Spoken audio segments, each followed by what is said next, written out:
We're gonna go ahead and get the meeting started. We'll start with roll call. Thank you. Mayor LaBarre, Present. Mayor Pro Tem Case, Here. Councilmember Connors. Here. Councilmember Nakai, Here. Councilmember Neal, Here.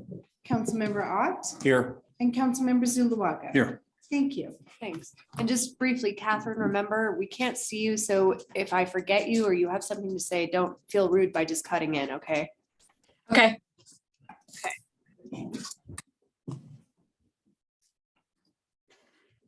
Allegiance to the flag of the United States of America, to the republic for which it stands, one nation, under God, indivisible, with liberty and justice for all.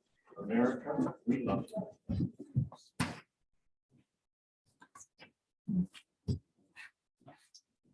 All right, this evening we have some appointments to be made. We're going to start with item 3A, which is appointment to the DDA. And I think we have two applicants. Suzanne? Thank you, Mayor LaBarre. So as you just mentioned, the DDA currently has two positions that will expire on June 30th of this month. The first position expiring is held by Mary Jo Larson, who is currently the chairperson of the DDA. So a letter was sent to Ms. Larson and the city clerk's office received an application from her to reapply. The second position expiring is currently held by David Maharis, who was finishing a term for Jan Wilson. A letter was sent to Mr. Maharis and I did not receive an application from him. The city clerk's office, however, did receive an application from a new applicant.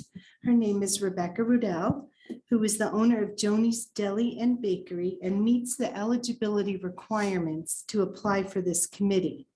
The deadline for the applications into the city clerk's office was June 9th of 2022. Ms. Rudell and Ms. Larson are both here in the audience this evening and available for council's questions. One thing I would like to note that council members have asked, the city attorney, myself, and the city manager have looked at the bylaws of the DDA and Colorado state statute. They both match each other, and the DDA can have not less than 5 people on their board and no more than 11. So currently, until June 30th, they have 9 people. When these 2 terms expire, they would have 7 if council did not appoint. Okay, very good. Let's go ahead and start with the applicants. And Mary Jo, if you wouldn't mind just coming up and just giving us the audience a brief introduction of who you are and what your interest is for the DDA, just for those who may not know. And then Rebecca, I'll have you come up and do the same.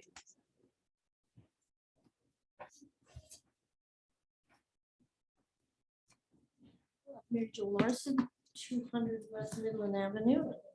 Make sure that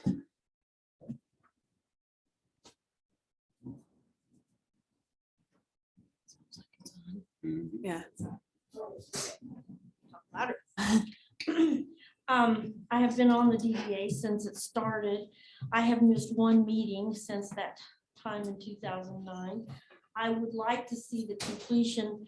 My name is on the purchase and the sale of the Woodland Park Saddle Club, and that was kind of a project that I started. I would like to follow through with some of the new developers that are coming on and an opportunity to develop and be a part of that. I would like to see that completed and anything that I can do. I've worked with Mr. Williams since they applied, which was 3-some years ago. And I was also here when Tava did their first presentation. I'm glad to see them back. I would like to be a part of it to follow through with the development of Woodland Station. We did some great projects and I think they were very successful. I would like to see this one become successful as well. I think some longevity on the board might help with just having a little history of some things that that how procedures went and maybe answer some questions for the new board. And I think that it's a great opportunity and I'd like to be a part of it. Very good, thank you. Council, any questions? Mary Jo, Yes. how many projects has the DDA, in the time you've been on since 2009, how many successful projects has the DDA worked through? You know, I listed them last time. I think there were 11. Okay, Started out with the Dinosaur Resource Center, and probably our last one was the car wash and the human being, and several in between. Microtel probably wouldn't have come had we not helped there. We did the theater. We did Tractor Supply and the dollar store. I mean, I really do think that a lot of these wouldn't have happened, and I think that they're very much appreciated by the community. and how many, besides from Woodland Station, how many other properties has the DDA targeted to develop in the lifetime of the DDA? How many more are there? We did not, the Woodland Station was the big one. The rest of them, they came to us. We didn't really target them so much because we're not really developers. We are just trying to provide a service so the developers can move forward. Right. Thank you for your service on the DDA. Well, Appreciate thank you. Anything else? No? Thank you for your service, Mary Jo. All right, Rebecca, we'll go ahead and have you come on up and you'll just give us an introduction about yourself and a little bit of interest in the DDA and just for people who may not know. I'm Rebecca. I'm the owner of Joni's Deli and Bakery. I bought the restaurant about 1.5 years ago in the height of COVID. So we took it over and we were crazy, but we actually did very well. We were very successful in our first year, even with all the restrictions that we had in place in the restaurant. No staff, but still were able to function, and we actually grew the business. We went from a 2-star business to a 5-star business in 1 year.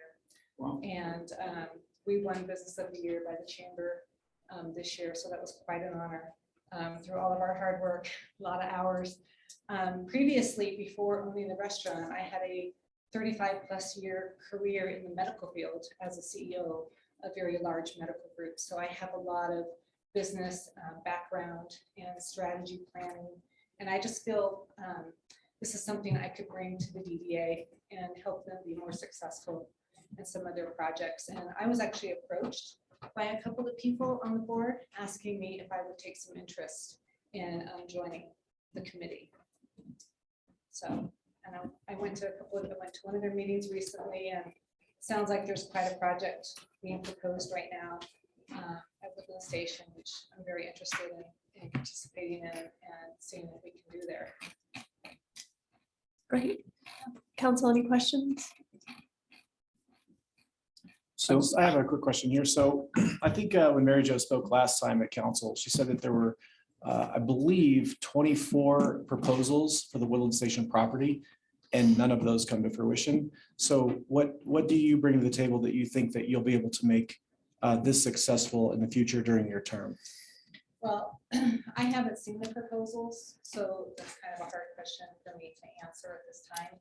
But I feel that in my just being a business owner here in town and hearing what people want, I feel like there needs to be some retail going on there, not just housing. And we need to grow downtown where people can come and enjoy the downtown, have places to walk and participate and frequent different shops and places like that. So I feel that just my business background, I think I would be able to provide some strategy ideas, obstacles that we come, I'm really good at problem solving. So I'm hoping that maybe with some of that background, I can help with the project. Okay, thank you. And you've obviously grown your business here successfully and quickly. When you were doing the CEO with a medical, what sort of developmental, did you do any developmental projects? We did. We had a practice. I was up in Denver for a while. We grew from a 2 location practice to 9. So, and we brought on, we started out with 20 providers. We ended up with 70 providers, over 300 employees. We participated with a lot of different government plans and grants to make that happen. So, Good. Thank you. Okay, anything else? I have one short question. So as a business owner in the downtown, do you find yourself out and visiting and communicating with the other businesses, all the other businesses up and down Main Street, if you will? It's not what it's called, but we'll refer to it as Main Street. Do you engage with them and have you had conversations with them and kind of have a feel for what expectations they have in the district? And it's to a point. I mean, they're very long days, so it's not like we don't have a lot of free time. But we do know each other. We do stop and talk. We do try to get together once in a while and kind of brainstorm. As you know, staffing shortages have been a huge problem for well over a year. So that's a big topic of conversation and how we can resolve that. And we try to come up with different ideas and things to do for that. But yeah, we do. And I think everyone is just very concerned about housing and staffing but wanting to see more people enjoying our downtown and having places to go. That's really one of the biggest topics that come up. Thank you so much.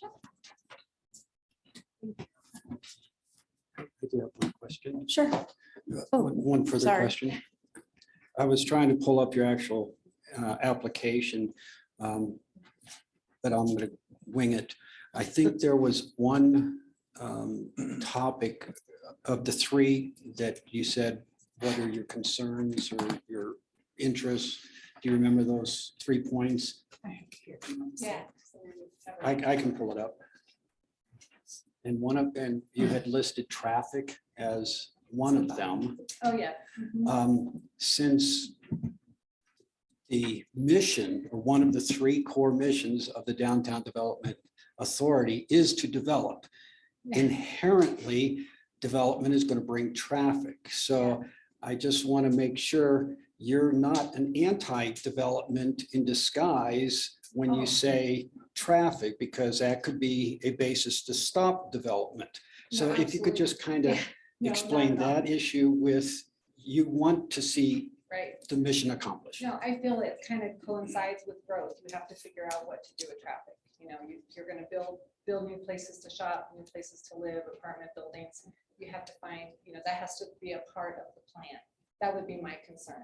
Okay. We're just not going to build things and then what are we supposed to do? It's got to be part of the plan as well. Okay, because it's a given, there's going to be Yes. traffic. Yes. All right, thank you. Anything further? No? Okay, So I just make a motion to approve. We do them individually? Individually. Okay. Mary Jo Larson for a renewal to Downtown Development Authority. can I get a second?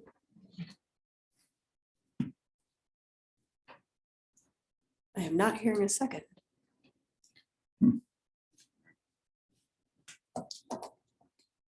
Well, then I will continue and move to approve Rebecca Rudell to Downtown Development Authority. I'd like to clarify the position that will be filled. Typically, we kind of assign which position that would be.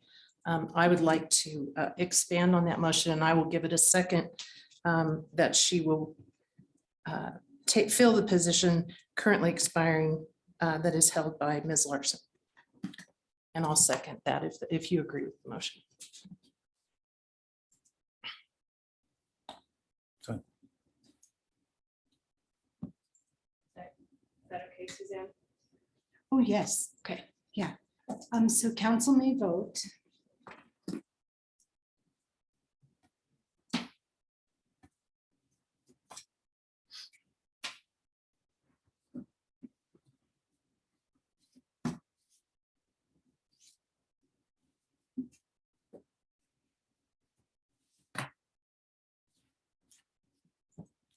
Thank you, council. Motion is passed unanimously. So then we still have a vacancy by David's position. So we'll still need, Only if council wants. Remember, 5 is the Right. minimum, 11 is the max. You can keep it now. This would make 8 on the DDA board. You can keep it at 8. You Okay. can have me continue to advertise. It's whatever council would like. You need to give me that direction though. I see, Comment. And if I remember correctly, David Mijares would continue to serve in that position if he chose to, until a replacement would be appointed for that exact position. but he doesn't have He to. does not have to, but Right. he could, is how the. That's what happened in the past.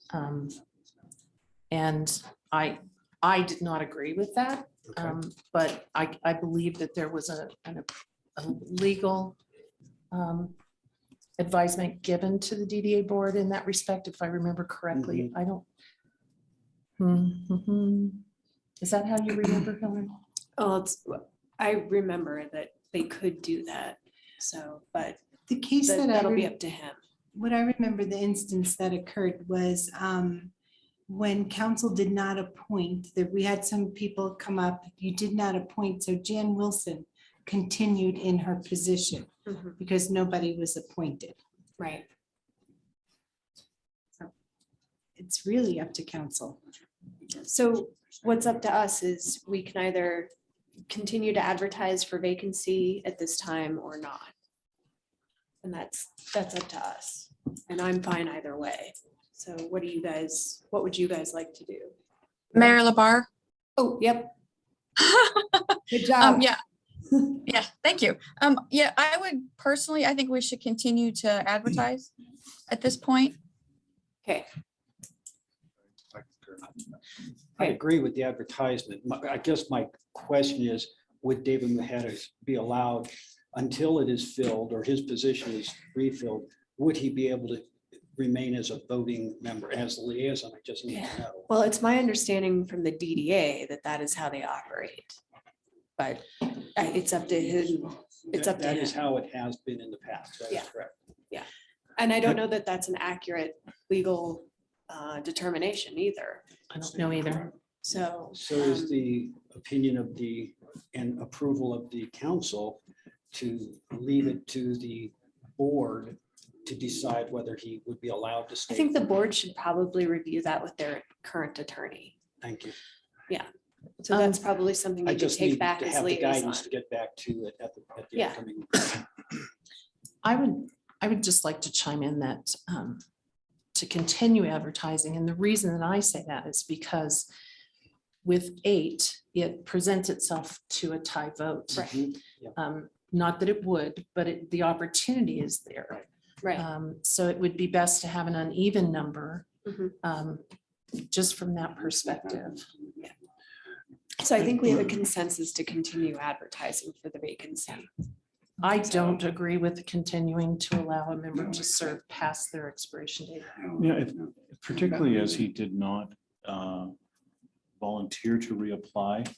And at the last DDA meeting, and it's not our business, but at the last DDA meeting, it did seem he has business dealings with some of these parties that are coming to the table. And I think That is correct. maybe why he's back. I mean, I don't know. I'm not speaking for him. It's Sure. just, so The yeah, logic if is he's, that, yeah. if he's termed out, I think we just allow him to be turned out. I mean, I'm happy to do that. Yeah, I feel if you did turn in the packet for renewal, then it should end at the term. It's ended, yeah. And Robert, you are correct. I was at the meeting and that is, he did present that information. So what I should be presenting to the board is that the council does not view him as a voting member any longer. Correct. And that we're continuing to Yes, and we advertise. will Is continue that to what the council? Yeah. Yeah. Very Catherine? good. Thank you. Now, I believe it's 7 at the end of this term, which is at the end of this month. 8. It would be 8 because you just appointed Rebecca. Yeah, that would work for me because that was my concern was with I don't want a tie vote with the 8, which is Yeah. why I wanted to continue to go to try to get back to 9. Okay. Okay. So we've got consensus for advertising. So I guess I would just press then, saying we're at this point is, Mary Jo has longevity with the DDA. Mary Jo's also said that she's happy to step down once this project is birthed. So I just asked my fellow council members, what's the aversion to allowing her to continue to get that next replacement? But she's already offered that. She has the tenure, has the experience, holds the threads together with the DDA. So I would just appeal to you to reconsider not seconding a vote to approve her. Council. I wanted 5 minutes. Okay. Thank you. All right, Jeff, you had something. I just wanted to add, Mayor and Council, the DDA statute 3125-805, subsection 3 provides that, quote, a member shall hold office until his successor has been appointed and qualified, period, close quote. So it's a state statute that is the source of that rule. And it's a shall. It's a shall. So then. So we let would be me not- re-ask my question. Beg your pardon, Rusty. Let me re-ask my question. When I go back to the meeting this coming Tuesday, if he shows up because he has not been replaced, he would be allowed to be a voting member based on the state statute. If he does, unless there's a conflict, and Robert, I know there's a conflict, he'd have to recuse himself on anything on Woodland Station. However, on any other vote, if he so chose, he's entitled to by state statute. Well, in the final analysis, that call would be made by the DDA's attorney, obviously, but that's the way I read the law. Okay, Right, thank you.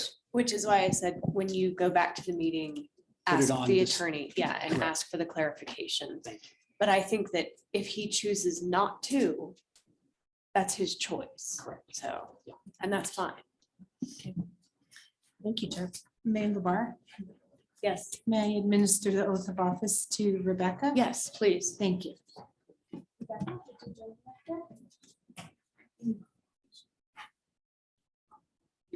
Raise your right hand and repeat after me. I, Rebecca Michelle, do solemnly swear that I will support the Constitution of the United States and the state of Colorado, the charter and ordinances of the city of Woodland Park, that I will faithfully perform the duties of member of Downtown Development Authority, upon which I'm about to enter. Congratulations. Thank you. At this time, this is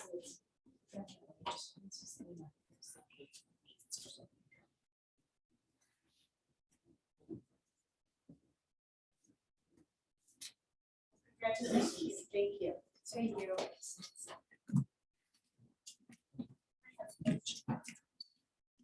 Mary Jo approach. Sure. As for what the attorney said, since I am the chairman and I have not been replaced on the DDA board yet, I had intended, I didn't think I would probably be reappointed. I had intended to put together the agenda and make the opening elections of officers at that meeting and then step down at that time. Now, since you're running the DDA now, I guess I would clear that up with the council as to, is that my role or am I done tonight? Your term is till June 30th. Well, our next meeting is July, what, 4th? You know what I would suggest? Take that up with Marcus McCaskill, the DDA attorney. Ask him what he thinks, Okay, because he's your attorney, I'm not. right.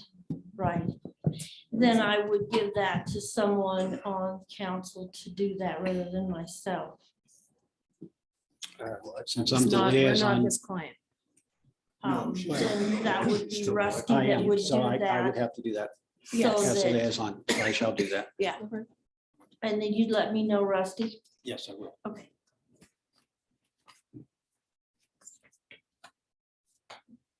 Okay, we are going to move on to item 3B, which is the appointment to the Board of Adjustment Committee. Thank you, Mayor LaBarre. There's currently one vacant position and two alternate positions on the BOA. the city clerk's office continues to advertise and receive applications for these open positions. An application was received by Kevin O'Neill to apply for the vacant position on the BOA. He would like the permanent position, not the alternate position. And Mr. O'Neill has joined us this evening. He's in the audience and available for any questions council may have. Okay, Mr. O'Neill, if you wouldn't mind just coming up to the podium and giving us an introduction of yourself, a little bit of your background and why you're interested in the Board of Adjustments.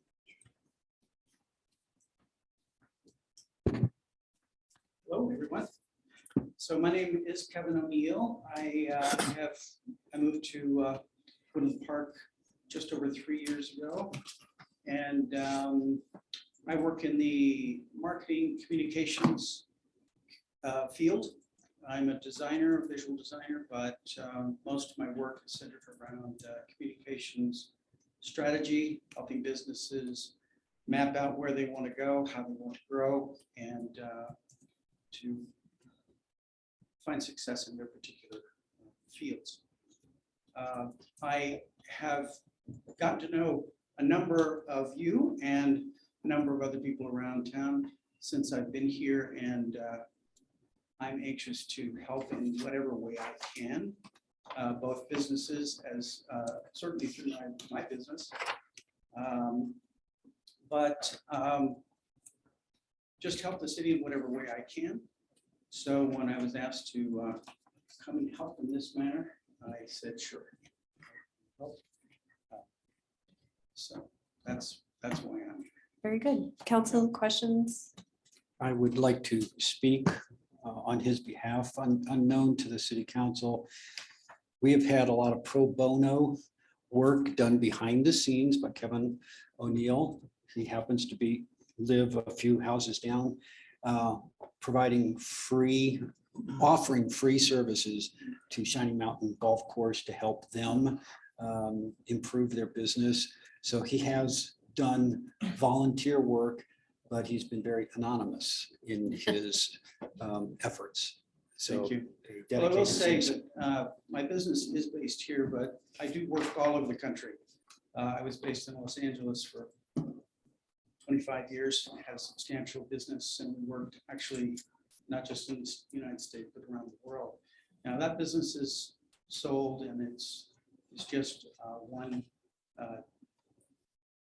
other person and myself who work independently.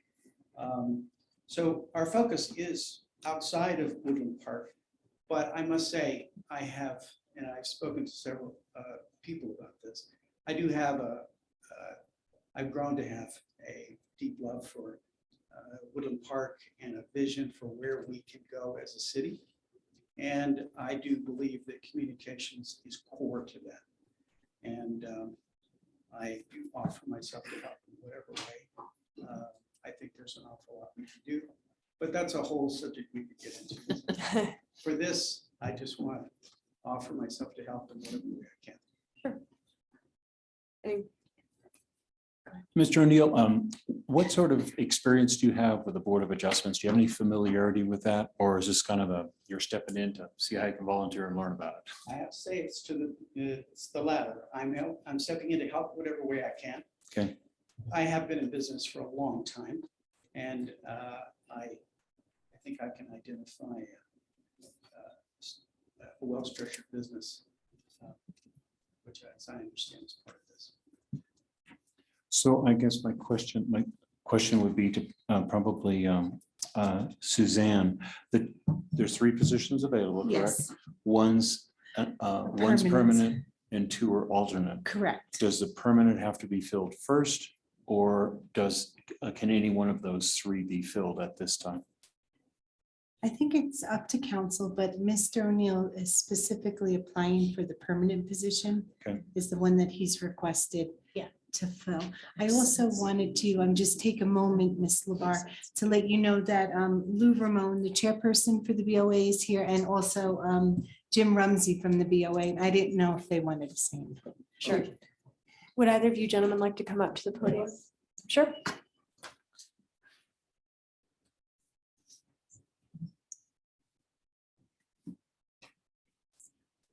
not met Kevin personally, directly, face to face until this evening. But I have had conversations with him on a couple of 3 occasions and make sure that he understood what the purpose of the BOA was, how we operated, what our rules were and what our constraints are.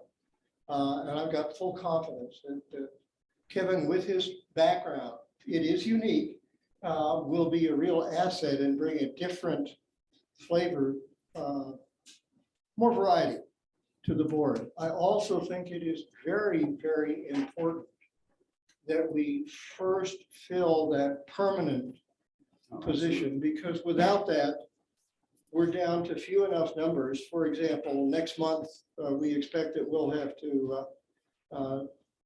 to address an application. And Jim is going to be out of town. That would mean if we didn't have a full board, they would take a unanimous vote to approve the variance application. I hate to put an applicant in that position where we've got to be unanimous. So I encourage you to approve Kevin's application as a permanent member. Thank you, Lou. That's very Thank you. helpful. To me, that just makes sense. Yeah. Till it's full, we wouldn't want to have or put an alternate in. It just makes sense to me. Sure. Thank you.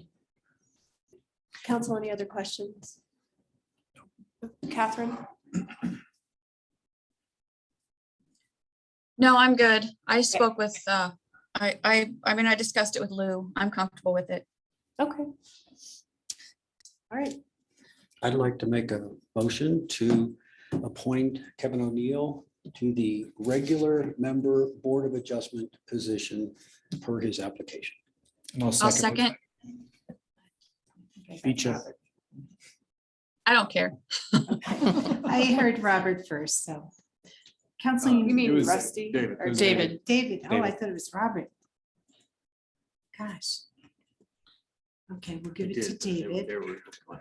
Okay. Council may vote.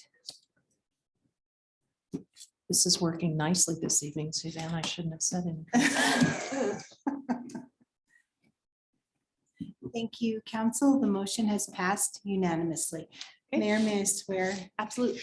Kevin in? Thank you.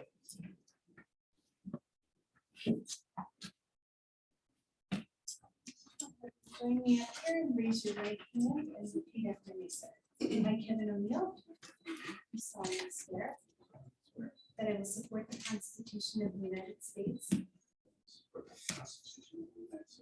and of the state of Colorado, the charter and ordinances of the city of Woodland Park, and that I will faithfully perform the duties of member of the Board of Adjustment upon which I'm about to enter. Congratulations, sir. Thank you. Congratulations.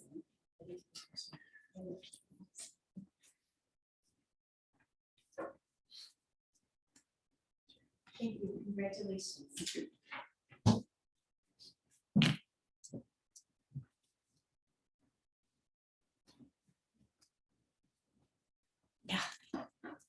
All right, now we're on to the item 4, additions, deletions, or corrections to agenda. We have none this evening. Consent calendar, none this evening. So we are at public comment on items not on the agenda. So if you have signed up on this sign-in sheet, if you have addressed an item, that'll come during the item. And I see that I have Gail Gross signed up for an item not on agenda. So you're welcome to come on up. All right. Well, thank you all, City Council, Hillary LaBar, Mayor LaBar, and city staff. I want to thank you all for giving me the opportunity to work on the old-fashioned 4th of July celebration. And as we know, that's coming up in 18 days. And if you are sleeping well, just I'm thinking about those 18 days. But it's all coming together very nicely, and I just wanted to let you know that. The documents that I handed out to the council, it includes an ad that's going to be in the teller guide. On the very back cover at the top, people are gonna be able to see that the 4th of July celebration is on Monday. And we have, I'm just gonna kind of show you some of the people that are sponsoring the event. We have 3 beverage champions. They are 110 Reserve, the Coffee Cottage, and Beer Works. That means each one of them paid more money to be part of this event so that they can have 2 booths. One will be on the north side of the park, one will be at the south side of the park, so that it'll make it easier for people to get what they want. We also have Mountain Memorial Funeral Home, which has always been a tradition, and they are doing the fishing derby again. And they provide everything for that. They provide all the prizes, the fishing poles, everything that the kids need. The city, thank you very much, is going to stock the lake, so that'll happen. We also have the Independence Day partner, which is UC Health this year. I'm taking on a few face painters, and they're going to be in the pavilion, which is I think it's a octagon, 8-sided. It's either 6 or 8. It's at the north end of the park, and they're going to be in there doing it's started by Twinkle the Clown. She's going to be the one that spearheads it, and she's bringing all the face painters with her. And they are going to be set up there so that our lines for face painting are not so long. I asked her to bring 3 to 4 other face painters with her. We also have the National Anthem partners, which are Colorado Phoenix Project, Kenpo Karate, Toastmasters and Rotary, the UPass Kiwanis, and Cartoon Bill Crowley. So they are set up in the pavilions that are also around that green area, I call it the greenway, up there on the north side of the lake.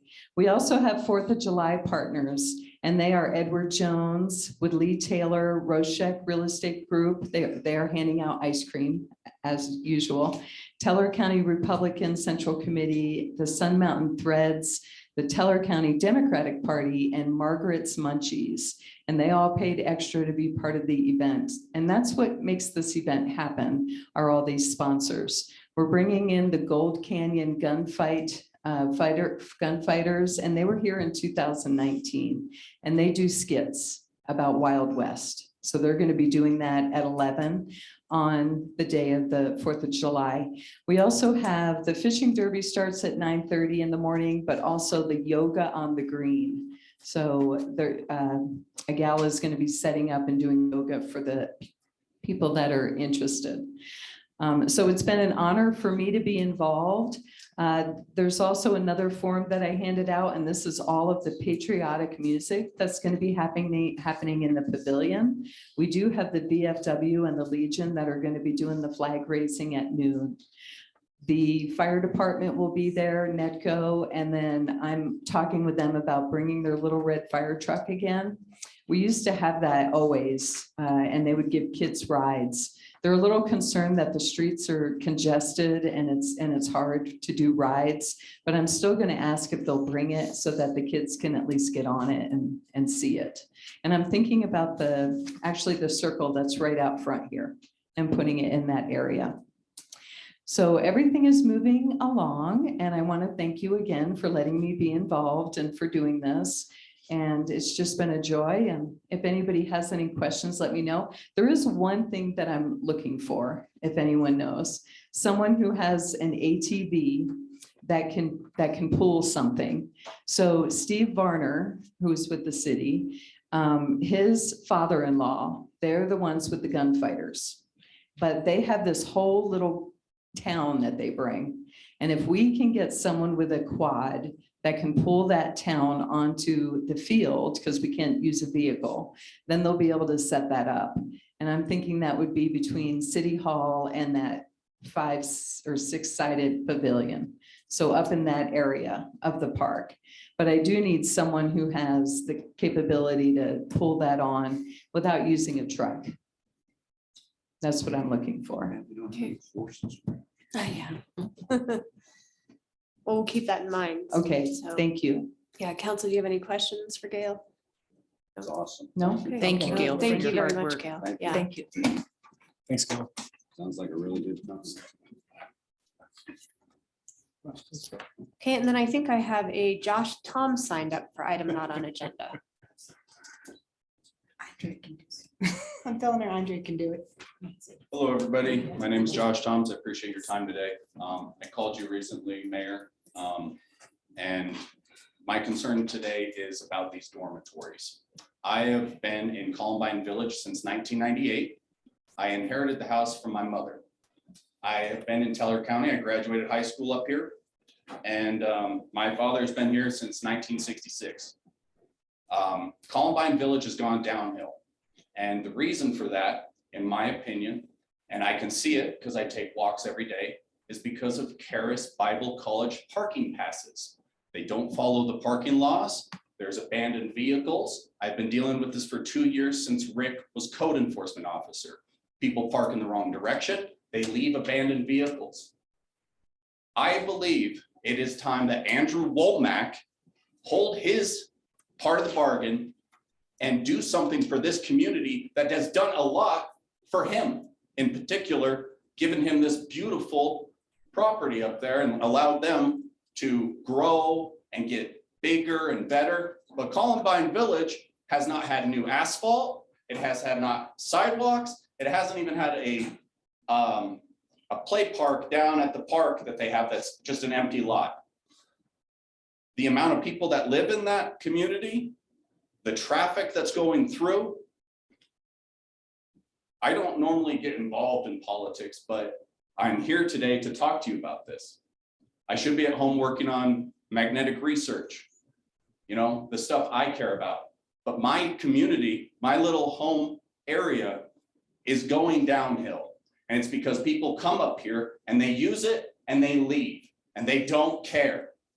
This is my home. I haven't had the ability to leave here, but I've been thinking about it. It's not fair. I appreciate your time. That's all I have to say. Thank you. And usually with public comment, we hear what you have to say and we're going to take that in. And if there's something staff can be of assistance with, and I know you and I have. And you spoken. have, and So- court or I forgot her name right now, but an officer is helping me work with it, but Okay. it is not something I should be doing, Right. frankly. And the college should uphold at their end of the bargain that they agreed to. And in Christianity, you're not supposed to lie. He said he was supposed to build that dormitory and house the people that are in Columbine Village. That's my statement for the day. Very good. Thank you very much. Thank you very much. Okay. And then I have a Kenneth Kennedy, but you are signed up for item 8C. So we will address that at that time. And is there anyone on Zoom, Suzanne? No, there's not. Thank you. Okay. All right, then we had unfinished business, none. And we are on to items 8, ordinances on initial postings. So remember, everyone, it is initial to get it to public hearing where we can then discuss it. So we'll start with item 8A, the supplemental ordinance. And Aaron is presenting.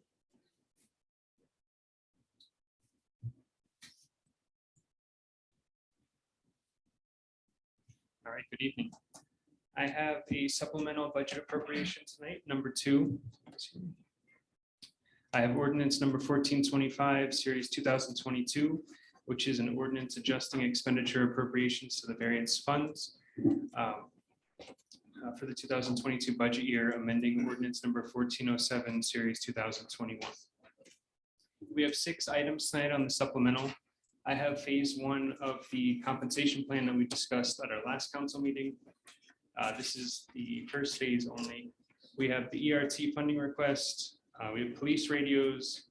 We have several items for the DDA. We have public works superintendent position and a grant administration position. So our compensation plan phase 1 is a 5% COLA effective July 1st, 2022. The numbers that I'm showing here are the totals including salary, retirement, and payroll costs. The later phases of the compensation plan will be brought forth in the 2023 budget process. So this is just for the initial 5% effective July 1st. Our second item is an ERT funding request. The ERT team is a multi-agency team made up of volunteer members from the Teller County Sheriff's Office, Woodland Park Police Department, and Cripple Creek Police Department. The team responds to active shooter events, barricaded subjects, warrant for counter drug enforcement, and many other situations that require a high degree of competency and training. The Teller County Sheriff's Office is the lead on this, and they're requesting to provide rifle-rated tactical vest to replace the existing vest for $30,000 total, split between the three departments, so a $10,000 ask. This would come out of ARP funds for $10,000. Our next item is police radios. We have a request to purchase portable Motorola radios to replace unsupported portable radios currently used by the police department. The request is to purchase 30 Motorola APX 6000 portable radios, 2 Motorola 6-bank chargers, 40 Motorola RSM remote speakers, and 60 Motorola Impress batteries. This also would be from ARP funds, $79,707. This next one is several items for the Downtown Development Authority. We have a request to increase the DDA revenues by $19,715, which is the TIF property tax. We have increased DDA operating expenses by $25,000. There is TIF reimbursement for $2,076, professional services for $2,050, legal services for $18,750, membership services for $350, and county treasurer fees for $1932. That makes up the $25,159. And then we have an adjustment to increase the DDA debt service by $43.47. And most of these are just adjustments we're making that should have been caught in the original budget that were just their fixes. Before you go further, I just have one real quick question. With the increase in treasurer fees, I assume that the property tax is going to exceed budget? Correct. Thank you.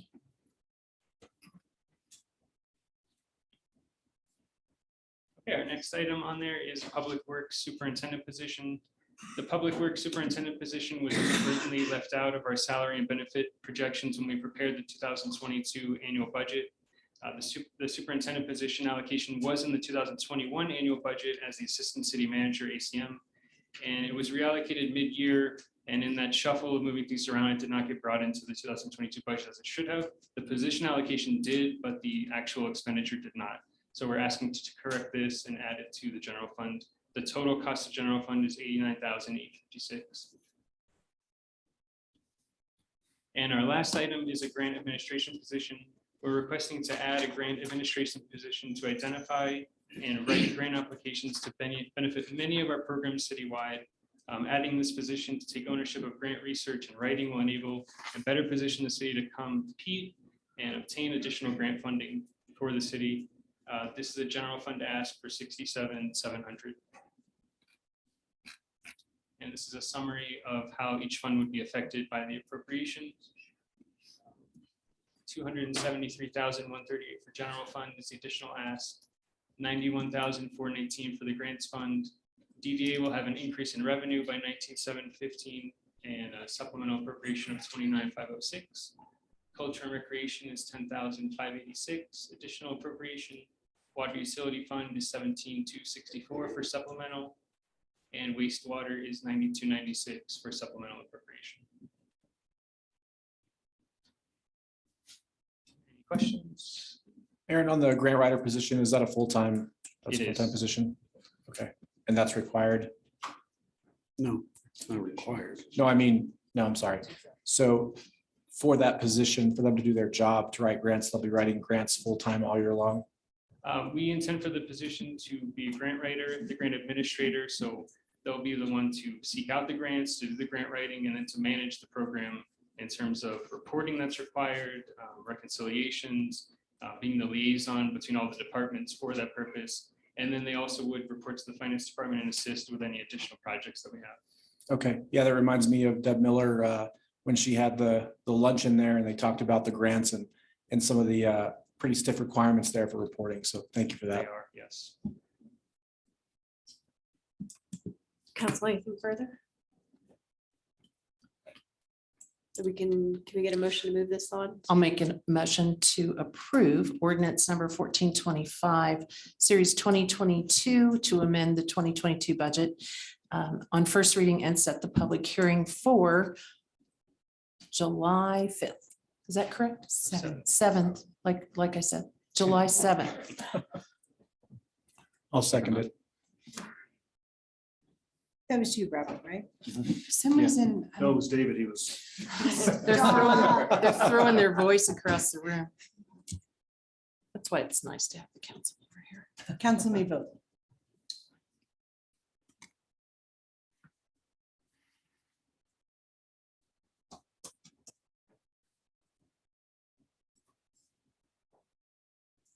Stuck here.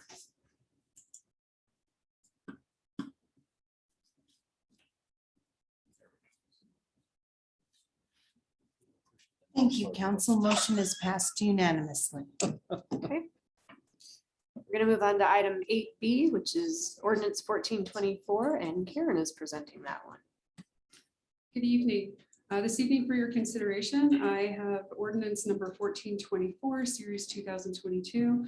This is an initial posting for an ordinance that would grant a conditional use permit with a site plan review for the purposes of allowing construction of 6 two-unit attached single-family dwellings on 2.1 acres in a portion of the west half of the northwest quarter of section 24, township 12 south, range 69 west of the 6th principal meridian, also known as part of the Cowwoods Tract, with an address of 920 Spruce Haven Drive in the multifamily residential suburban zone, and asking you to please set the public hearing for July 7th, 2022. Council, any questions? No. Can we get a motion then? I'll make a motion to approve ordinance number 1424, series 2022 as explained, and set the public hearing for July 7th, 2022. I'll second it. Thank you, council. You may vote. This stuff, we can't ask questions.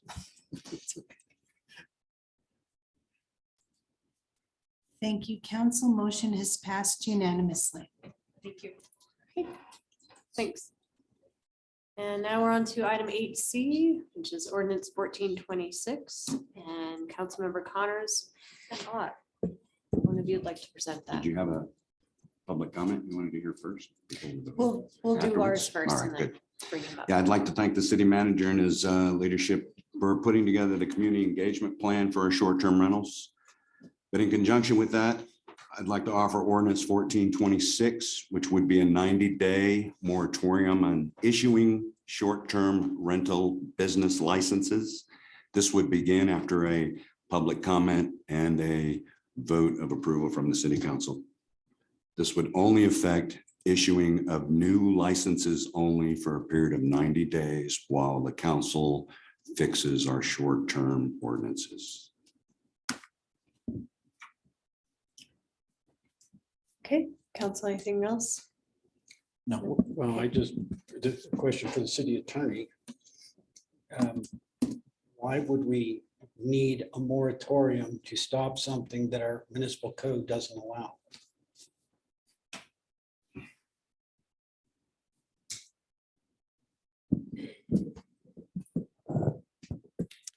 If your premise is correct, you don't.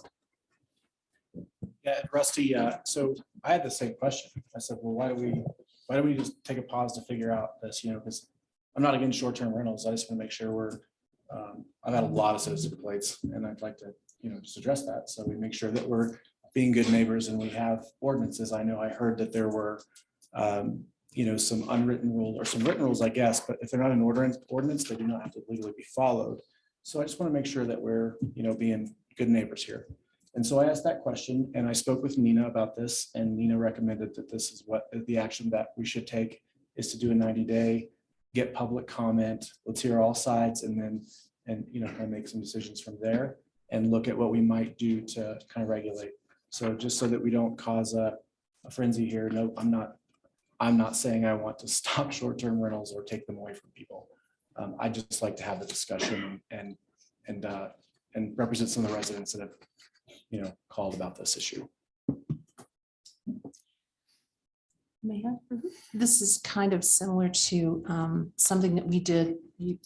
Some of you were not here when we looked at the campground issue, and we put a moratorium in place while we did our due diligence and our look-see and our conversations and input from the public, and we had that time to really do due diligence, ask questions, get knowledge, and make good choices. So that's how I see this, as just giving us some time to do that due diligence, have those conversations, and hear from everyone.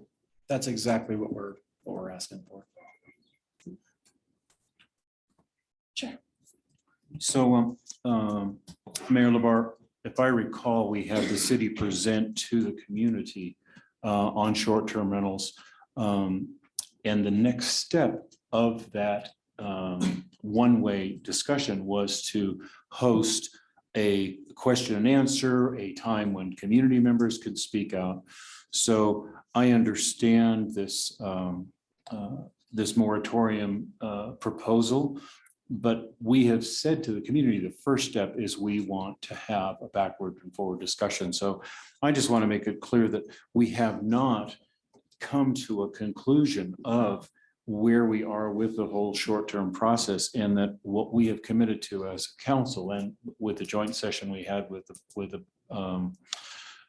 planning board was that it would be an open discussion. So I know this is not scheduled till after that meeting, but I just want to make it clear that the community absolutely has the opportunity to come and weigh in and give their comments, both sides, so we know what that looks like.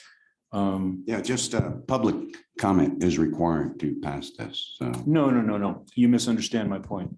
My point is, in the process, we are approaching short-term rentals like, hey, what's the data? So the city provided us the data. How many weeks ago was that? Like, That was May 5th. May the 5th, right? At that time, we agreed the next step was to allow this discussion backwards and forwards, not for us to come with a solution, but to do that. Now, this isn't exactly a solution. This is just saying we want to hold the bus while that investigation goes on. But I just want to make it clear, we did commit to the community to allow open discussion and backwards and forwards comments. And that is the next step in the process. And that won't change, Robert. That will happen as well. But we still do have to follow a process. And so with that comment, then we spoke with Michael. We spoke with Nina. Sure. And that would actually come after that. So they would get that opportunity. And then they would get another opportunity in the official process. So actually they'll get, I think, significant opportunity to address their issues on both sides. I know Michael wanted to address something too.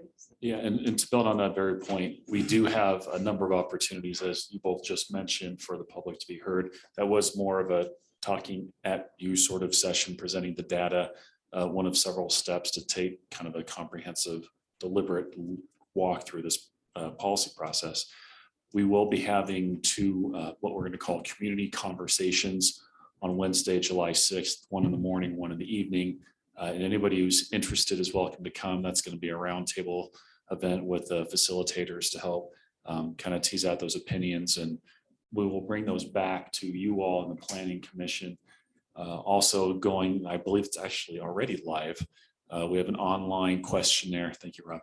Online questionnaire on whatsupwoodlandpark.com that allows anybody from the comfort of their home to share their thoughts on short-term rentals and what, if anything, the city should do to address those in the future.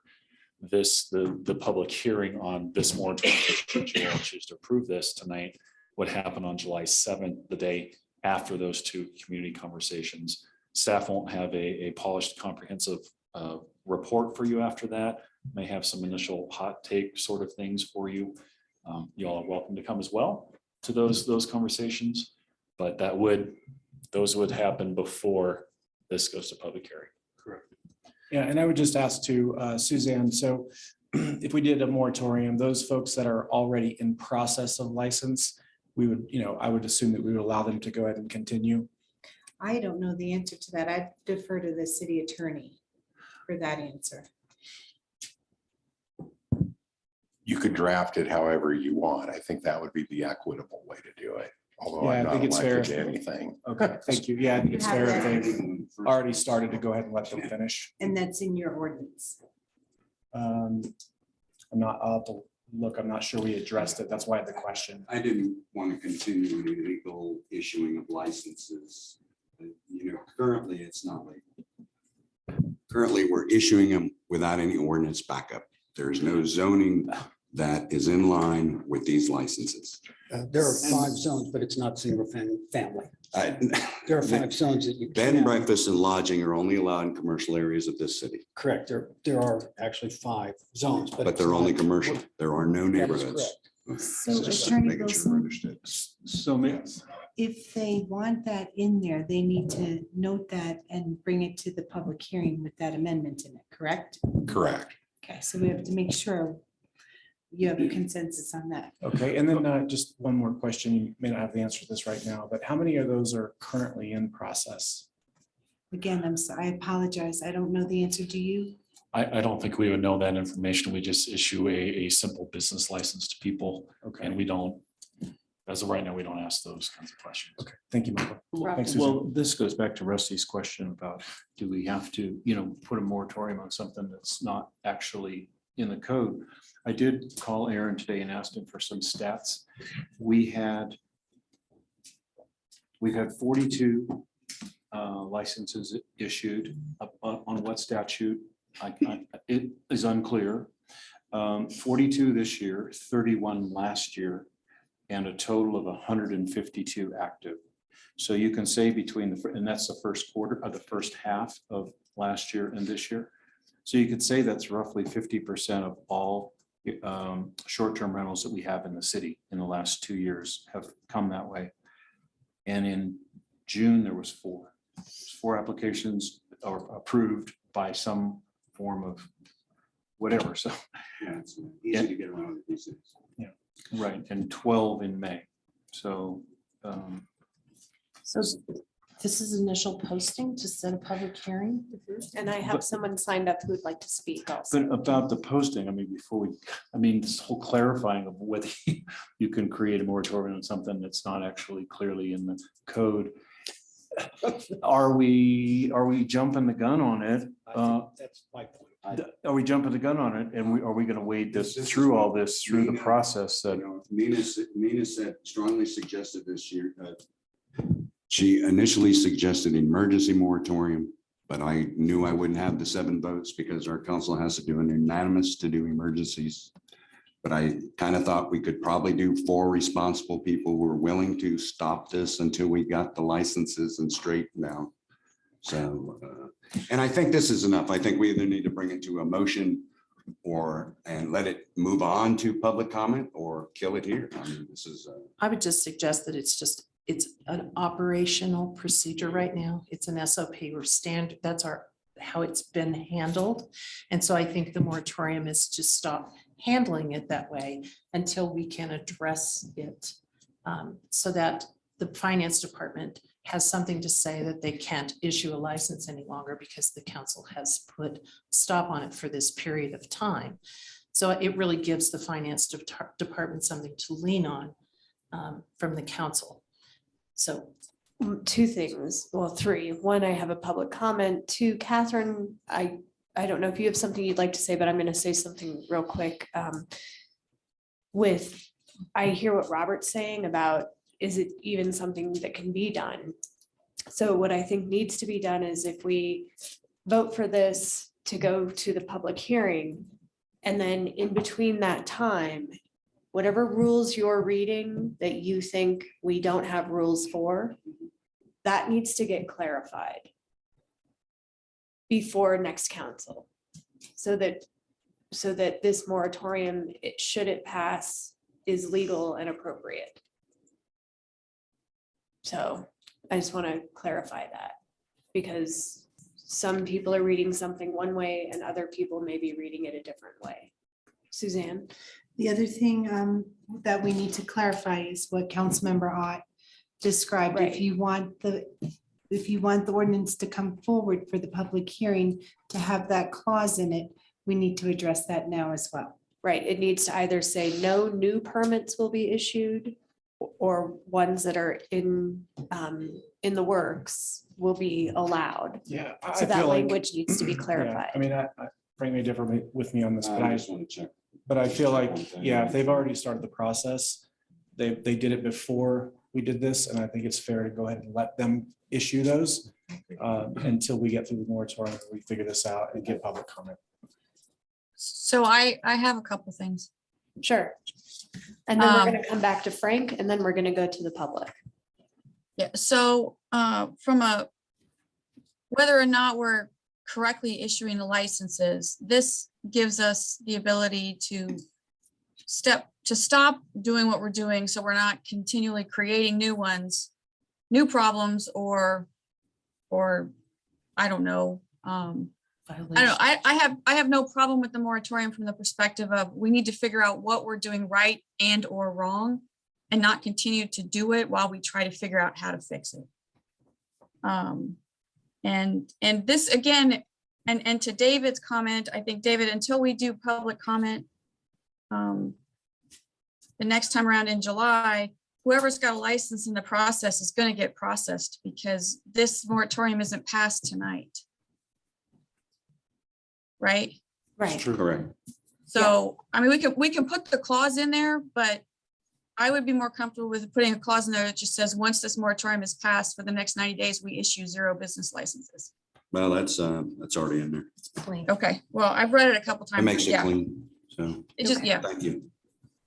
Okay, Frank had something in Michael. Frank, did you get? No, Catherine was, she clarified. So- Okay, Michael. Okay, so I think you may have just answered one of my questions. So I hear Councilmember Ott saying we want to let people get through the process if they're already working on purchasing a home for that. Being as the city doesn't currently know whether someone's getting a business license for a short-term rental, we can't allow them. We don't have the capability to know where they are in the process of doing that. So I was going to say, if you didn't want that moratorium to go into effect the day you approve it, you might consider having a certain number of days after the moratorium goes into effect that you would allow people to complete that sale, and then it's done 30 Right. days, 45 days after that moratorium passes. If they're in the process, they're done. Just a consideration being that we don't recognize. them in the process. These business licenses expire on the 1st of January, correct?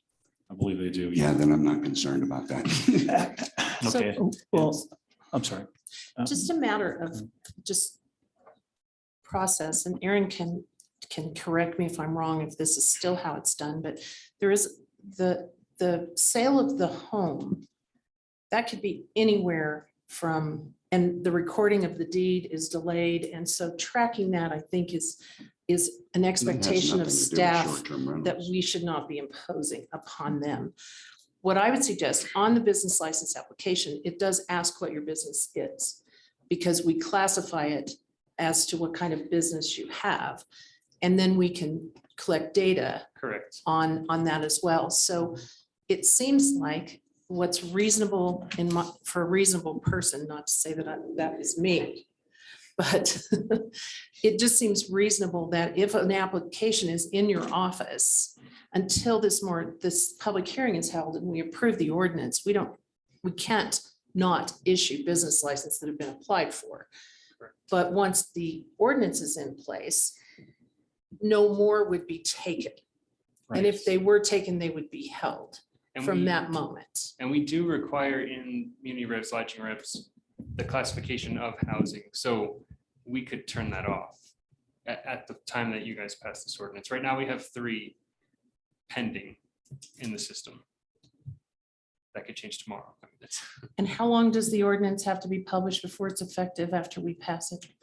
30 days. That's all I have. Thank you. So 30 days is enough time to go ahead and process what you have.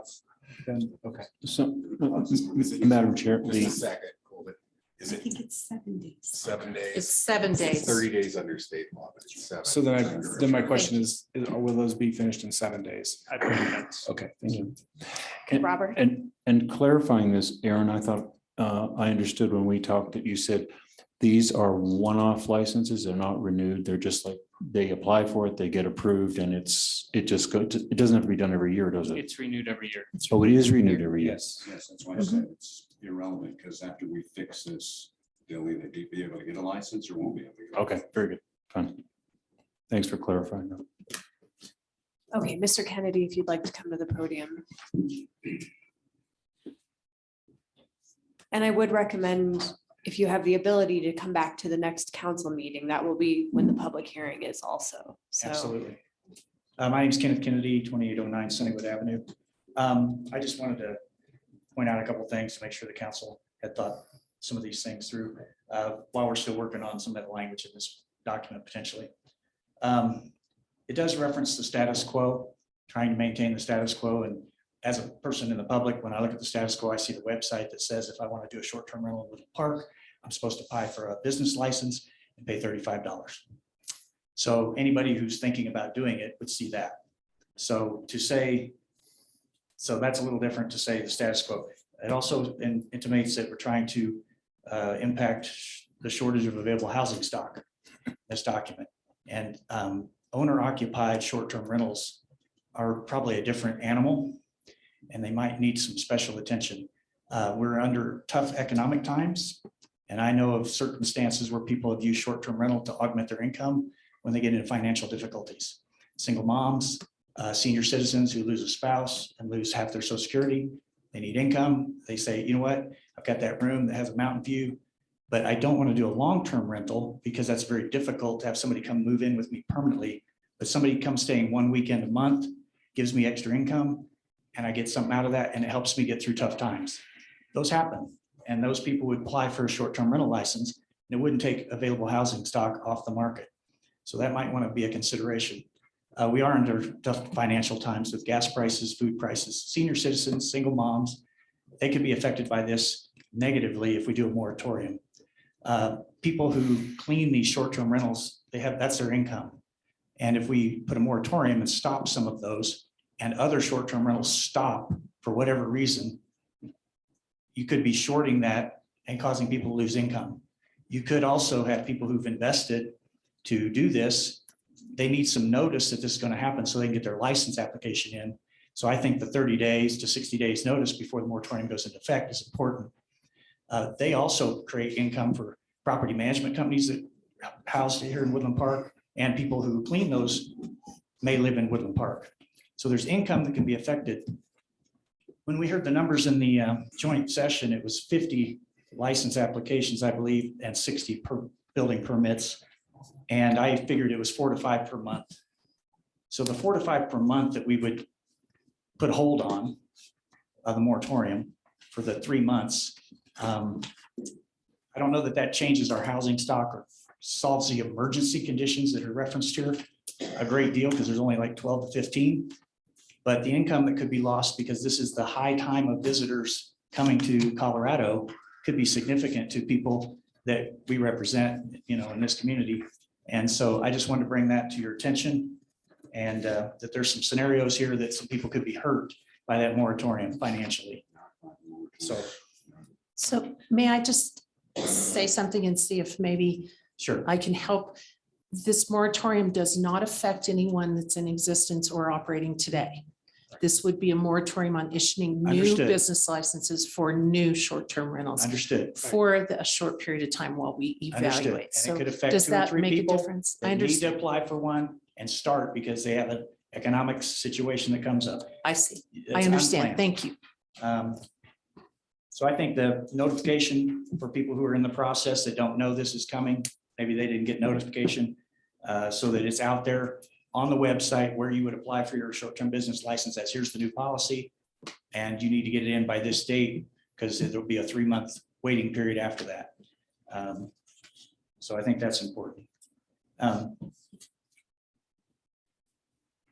Yeah, so I don't think everybody can take a short-term rental and convert it to a long-term rental either. Some of the houses don't accommodate that.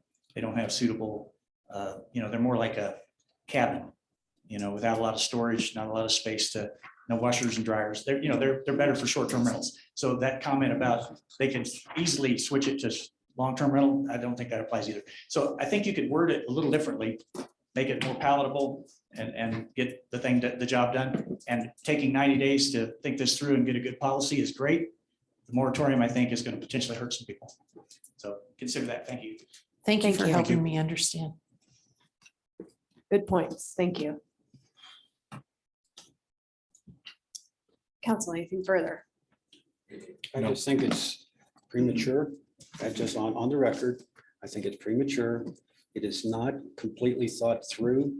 I think there are ramifications that we may not understand and appreciate. And I think the testimony is spot on. We don't know what the current economic environment might cause to somebody in the next 2 weeks. And we put this moratorium in place and we could really hurt some people. Given the fact that the planning commission is going to come back and we're going to be trying to fix the municipal code in 60 days at the longest. So I just think it's a very bad idea to put a moratorium to fix a perceived problem. I agree with you, Rusty. I understand that. I would concur. I understand the sentiment. When I look at the numbers and we have 4 in June, I question how much of a moratorium is needed, given the fact we're so far into the process now of getting folks' comments. So once again, I'm for less government, and I do understand the concern. I share some of the concerns of some of the short terms, and if we haven't even figured out which zonings are acceptable, that's the sort of stuff we can clearly fix low key without impact, and that can easily affect licenses in the future. So I'm with Rusty on that, but we're going to have a vote. I'm sure you're going to take it to the motion, so that's fine. Well, remember, this is just to move it to a public hearing. So we can get on testimony. Well, I'm just saying that I think it's premature to even. Yeah, I actually agree. So, but, and I don't support the moratorium, period. So, but, so anyhow, can I get a motion then? Make a motion to, excuse me. I make a motion to approve ordinance 1426 to move forward to public hearing on July the 7th. I'll second it. Council, you may vote.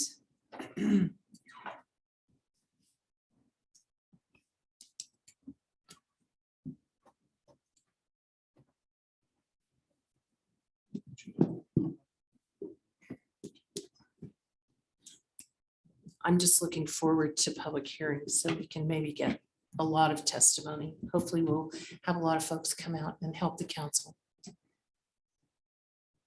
Kelly, I feel the same way. Thank you. I'd like to hear from the public. Suzanne, mine's not popping up here. I don't see the vote button here. And it just crashed on me. Are you comfortable to say out loud your vote? Yeah, yes. I'm for it. In favor? Okay. So this motion has passed 5-2 with Neil and Zulawaga voting no. Okay, very good.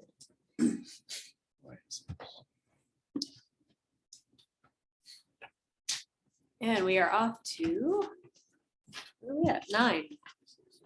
9A. That is approval of ordinance 1423, and Karen is also the presenter for that.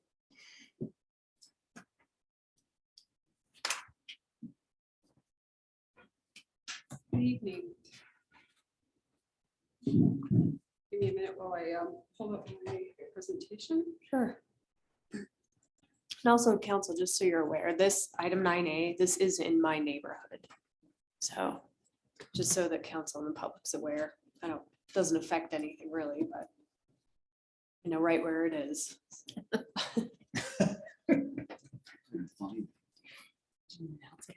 No, I just. I think it's commercial coming.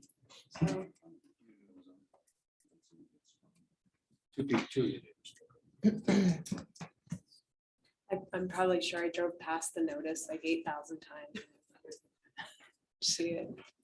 So, good evening. We have for you this evening a public hearing related to an ordinance. The item number is a conditional use permit / site plan review, file number 2022-01. It's for Fred's Towing. This is a request by MVE Incorporated, the applicant, and Gino LLC, a Colorado LLC, who's the property owner, for approval of a conditional use permit and site plan review for Fred's Towing.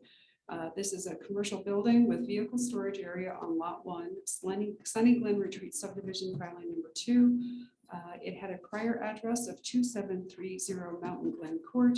It has recently been signed a new address to better reflect its access point into the property and location.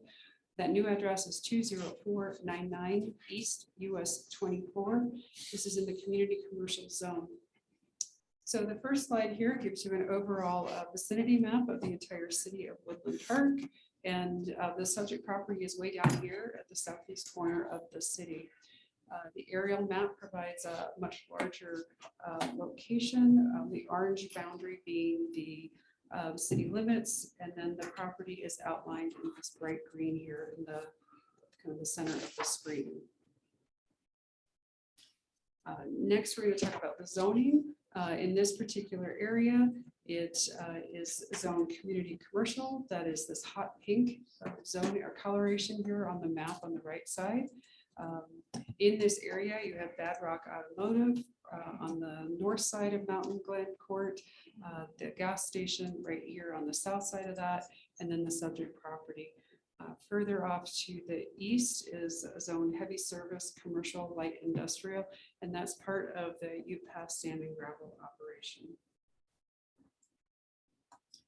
The property itself here on the east side of Highway 24, I said, gets its access through the gas station property, and it actually is set up on a bit of a rise here. And in this particular slide, you can see where the sand and gravel operation, they've had a little bit of a creep in their operations that has spilled over onto the subject property. But this is essentially a vacant piece of ground. It is elevated, so when you're driving past from the highway, you don't really realize that that property's there. And then there's also some existing pine trees that provide some additional screening. There's also some other smaller vegetation here around the side. Mountain or Sunny Glen Court actually comes up here off the screen and around through this corner here. There is a visibility wall right here at this location. And so from that point, if you were to walk around that wall, you do look down over these properties. You can see them from there. So there are some other residences up in this area that already look down over these existing properties. But having been up there, I'd say the real view is across and not down. So that's just a food for thought there. The next set of slides relate to or provide some photos to illustrate what's going on the site. These two pictures, there was no safety hazard involved. They were taken through the magic of Google people. Yes, Councilor Zalaga. The road that you showed us, is that visible when you're from this shot, when you drive up that from the gas station? Do you see it from the highway? Yeah, that I can't tell the topography, but is. You know, I go by this all the time, and I, consistently for months now, I try to look at this property, and when you're on the highway there, you're really looking at almost a rock face. So it is that much above where you're sitting, where you are in like a motor vehicle. So, and when you're coming up the hill, and right after you go past the Ute Pass sand and gravel, that terrain really does rise right there adjacent to the highway. So so I can't talk without my hands. The road is like this, and your terrain next to the highway is going like that. So it's hidden. It really is hidden. It's elevated. Thank you. And that's what these next two pictures are trying to illustrate. The top one is on the Highway 24. As you're coming up that hill looking to the northeast, the The sand and gravel place would be off here, further to the right. You can see the terrain, the elevation, some of those trees. And then off here in the distance in this little corner is where that gas station sits. So you can see from along the side here that hillside then comes back down towards that gas station. When you're going the other direction, the gas station would be over in here. And then that property, like I said, rises up past there. You've got some of those existing mature trees. And the building is proposed to be set back further away from the property and the storage yard behind that. So really not visible at all from the highway. When you're up on the property itself, that's what these next slides look at. You're looking down that hill towards the gas station. So this really is the entranceway into that property. And then the other photos that just show what's going on up there. So it's almost like a little butte or mesa. And then when you were on that property, and I mentioned to the east property inside city limits, that was zoned that heavy service. That's what's going on over here in this far distance with that building identified right there. And then the upper left picture, I mentioned that wall up by Morning Sun Drive, that if you pop behind it as a pedestrian and take a picture looking down over the property, that's what we're seeing is that existing building for the sand and gravel place. And then the rest of the subject property is falling right in this particular area. This next slide is the site plan that provides more illustration as to what's going on the property.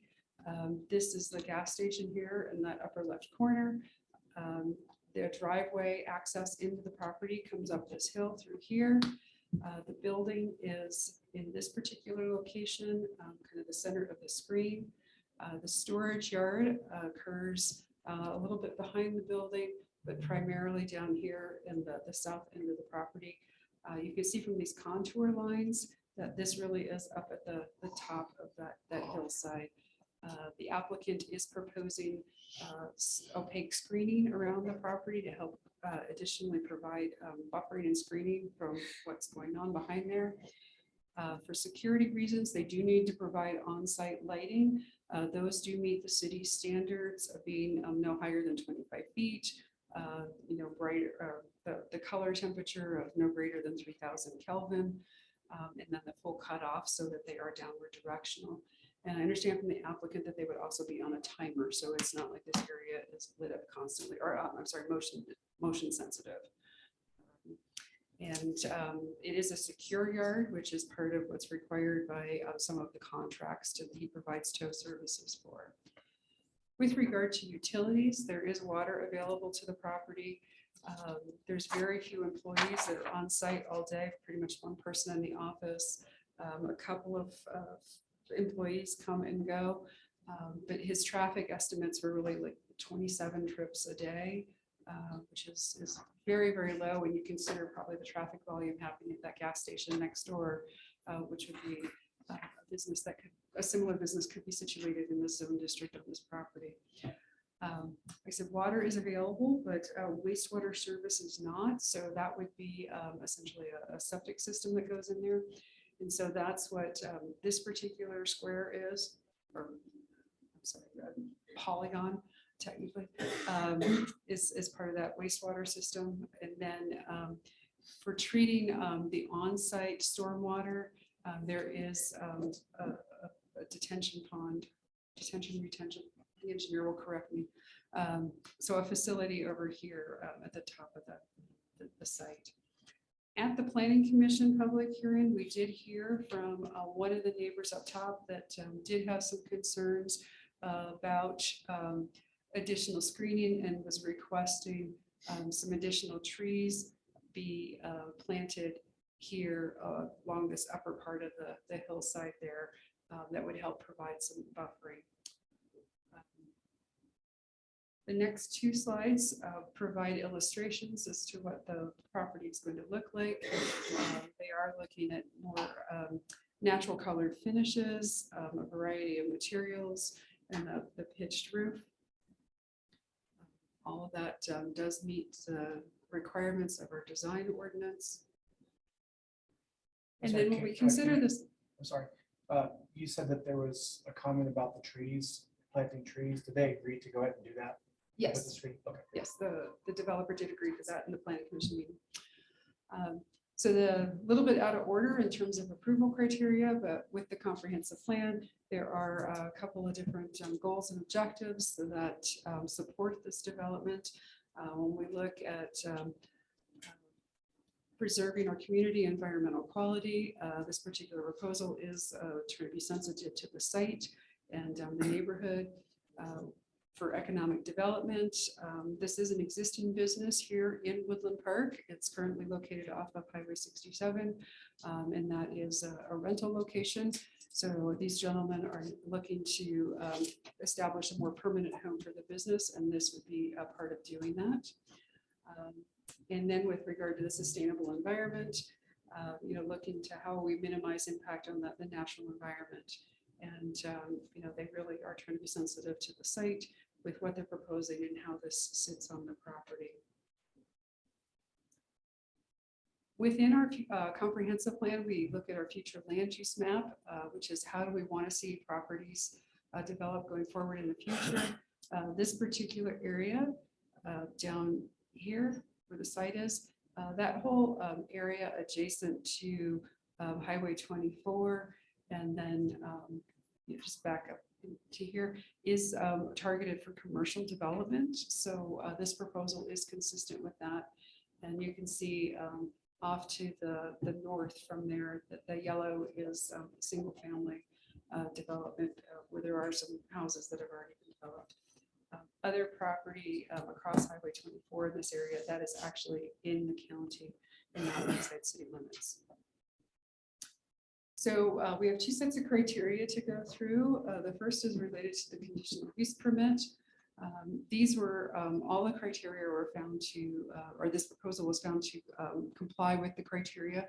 So there is a need for this business in the community, and the site is elevated, which provides some natural mitigation, minimizing the views and preserving or minimizing impacts and preserving other views and the entry to our community not being adversely impacted.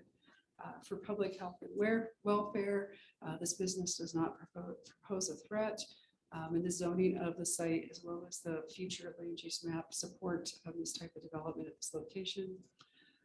Regarding property value, it is adjacent to an existing industrial use and a gas station, and then there's other residential properties already developed adjacent to those more intensive type commercial and industrial uses. With regard to harmony, this is definitely seen as being harmonious, especially with the other two more intensive uses in the area. And then also for commercial use, this really is a low intensity kind of use. So it's seen as being reasonably harmonious with the residential character as well. Under city regulations, they are able to comply with our requirements. Like I said, city wastewater is not available, so a septic needs to be developed on the property. Regarding traffic, the applicant's traffic estimates are approximately 27 vehicle trips per day. That does include employees and the occasional customer. And then with regard to environment, there's that rock ledge along the western side of the property, which elevates it off of Highway 24. And there's no other streams or hazard in the area, and the layout and proposal on the site is sensitive to the terrain and what's going on around it. Regarding utilities, like I said, there is a water connection, which would be taken care of a building permit. A septic permit is under review through Teller County. They're proposing roto millings on the surface, which would help with any type of dust issues. And they are looking at a stormwater facilities to take care of mitigating existing runoff as well as the new runoff that would occur from the development. With regard to public safety, there's no significant hazards. And then with the aesthetics, their building is architecturally sensitive under our design requirements. They are providing opaque fencing and then some other landscaping and buffering to help minimize the impact of the visual change there. Karen, Yes, sir. can you go back to that slide? One question, please. And it has to do with the septic. It's under review. I assume if it has problems, the septic system will be required to be in compliance.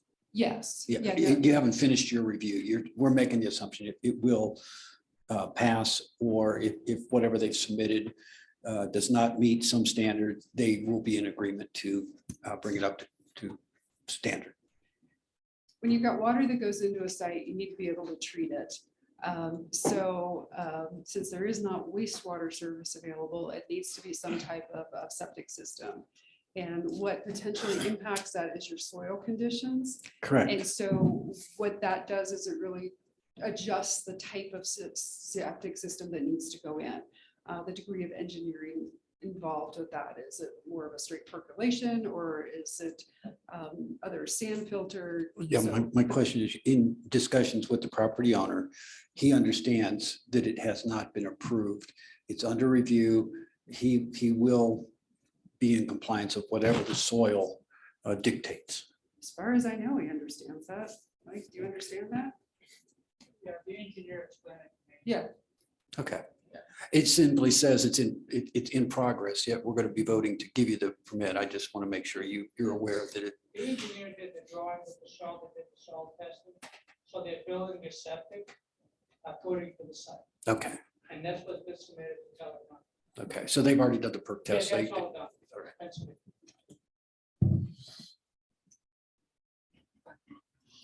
The second part of this is the site plan review. There is a fair amount of duplication between criteria. So again, with regard to city objectives and policies, we mentioned how it's consistent with land use or policies under a comprehensive plan, as well as the future land use map. With regard to code compliance, they are meeting the required codes related to building infrastructure, stormwater. The building itself gets reviewed as part of the building permit.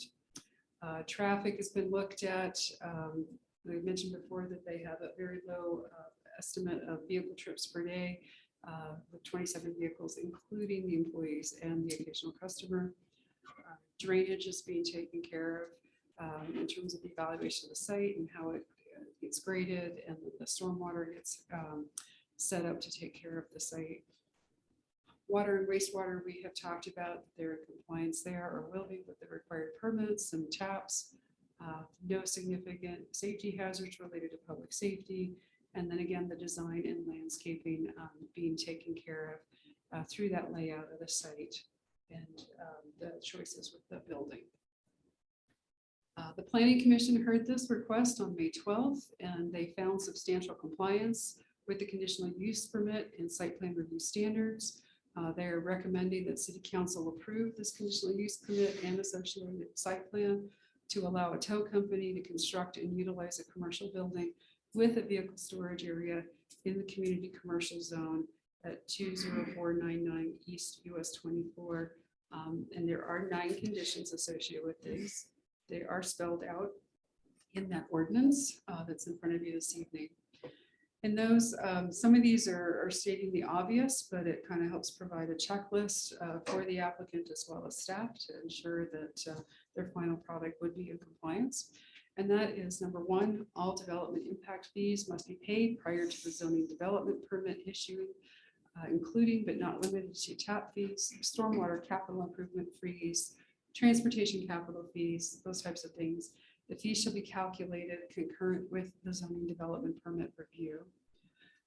2, all exterior lighting shall be downcast and shielded with a temperature of 3000 Kelvin or warmer and shall not exceed 25 feet in height. 3, pursuant to municipal code section 18.33.180, at least 20% of the parcel shall remain as open space. Number 4, pursuant to municipal code section 18.33.180D, healthy existing significant trees shall be preserved to the extent reasonably feasible and may be used to satisfy landscaping and open space requirements. 5 is really a lot of technical things related to drawing sets. So prior to the issuance of a building permit, the property owner shall submit for and receive approval of their final site plan for the permitted use. This includes landscaping, drainage, architectural elevations and access, etc. B, Teller County Environmental Health Department approval for the septic system with an acceptable oil separator system. C, infrastructure zoning development permit. Fees in lieu shall be submitted pursuant to municipal code section 18.33.170 for the installation of curb and gutter and sidewalk along Highway 24. D, zoning development permits and building permits for all new construction. Can I just interrupt you on C? Sure. Is that something that is in the long range plan to curb and gutter along Highway 24 there? I mean, there's a whole lot of Highway 24 that doesn't have curb and gutter. To the best of my knowledge, yes. At some point, we would see that through that area. I don't have all of the history. And I do have to say, like I said, from driving that road consistently, I'm amazed by the number of people that are actually walking the sidewalk down closer in front of Walgreens and some of that area. So I think it's probably a matter of when that gets developed, but I do see that happening. Well, getting fees at this point for it when it happens 20 years from now, I'm just wondering how that's going to recover, how realistic that is, that's all. The Planning Commission has been wrestling with this as well. And at a staff level, we recognize that that particular policy probably does need to be revisited. But right now, what we have to work with is the developer can either install the sidewalk or pay the fees in lieu of. And actually, in this particular situation, I think it does still say curb and gutter. The prior planning director had directed the applicant that the curb and gutter was not necessary, but the sidewalk was still a requirement. So, Thank you. D, zoning development permits and building permits for all new construction, including all civil/construction drawings, final drainage report, final landscaping plan, final site plan, final floor plans and elevations, final grading, sediment and erosion control plan with best management practices, the final utility plans, that's for water, sewer, power, etc. Final photometric plan, that's part of what addresses the lighting on the site to ensure that it does not spill over into a neighboring property. And then the Colorado stormwater permits / stormwater management plan. 6, hours of operation should be limited to dawn no earlier than 7 a.m. to dusk no later than 9 p.m. Monday through Friday. After hours, emergency operations are permitted subject to emergency requirements. 7, uses shall not include any activity involving the use or storage of flammable or explosive materials unless protected by adequate firefighting and fire suppression equipment and by such safety devices as are normally used in handling any such material. 8, no smoke, odor, vibration, glare, or particulate emission shall be permitted, which can cause damage to health, animals, vegetation, or affect properties beyond the parcel boundaries. And 9, notwithstanding any condition herein, this conditional use permit does not grant a noise relief permit, and the use/business shall at all times be subject to municipal code section 9.41 noise.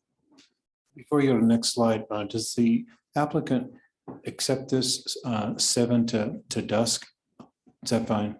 I'm just figuring if you're towing vehicles and somebody has a crash in the middle of the night, does that make it an emergency? I mean, That is how that is interpreted. okay, fine. That's not a regular daytime operation, but like, as you noted, the nature of the business, you got to get things off the road because that's a different kind of safety hazard. Both parties are fine. Yes. Okay. He's comfortable with that at Planning Commission. And Robert, I want you to note the times were actually dictated I know you for laugh at- dusk and dawn. I saw that, Rusty. I recognize council laughs at that, but we have to provide some type of boundaries to that. Otherwise, it makes That it- was a joke. that Chris- Rusty, is that dusk or sunset? And I have no sense of humor. So the final slide, the recommendation. Joke for the night. is that the council moved to approve this ordinance in front of you. So ordinance number 1423, series 2022. And this approval is based on the findings contained in the staff report and as presented at public hearings. The ordinance granting a conditional use permit with a site plan to allow the tow company to construct and utilize the commercial building with a vehicle storage area in the community commercial zone at 20499 East US 24. So additional questions? And I'm aware that the applicants are here. Are you satisfied with Karen's presentation, or was there anything you would like to add? Okay. I like your project. I like it. And I don't see, I don't. anyone signed up. Go I ahead. have one question. On the trees that they're talking about planting for the barrier between the development and the houses, are those going to be reasonably tall trees since trees don't grow exactly quickly here? Do we have a requirement? Not talk to the applicant in detail about that. And I used to live up in Lake County, which is Leadville, so I really do understand and appreciate how long it takes to get a tree started and to grow at elevation. And also recognizing needing to find that balance probably between deciduous and evergreen trees, just the evergreen Right. provides more year-round screening than a deciduous tree would. Yeah, I just want that somewhat taken into account if we can, that they're not planting a 2-foot aspen. Probably not. Yeah, no, we'll work with the applicant on that to double check placement and then they're probably not going to provide much screening initially just because a 4-foot tree just can only do so much even when it's on a hillside. So it really is an investment in this business long-term at this location. But if you don't get it started at some point, you'll never get the screening. So, But that's fine. That was just my concern. thank you. Okay, Suzanne, did you have anyone their hand up on Zoom for this topic? We do not. Okay, is there anyone in the audience? Being none. We forgot All the right. words. Open the public hearing and close the public hearing. Now we're closing the public hearing. And can we get a Can I motion? make a motion to approve ordinance 1423, series 2022? A request by MVV Incorporated. I'll second. Council, you may vote, and hopefully council member Ott can vote too. Got it this time. Yay.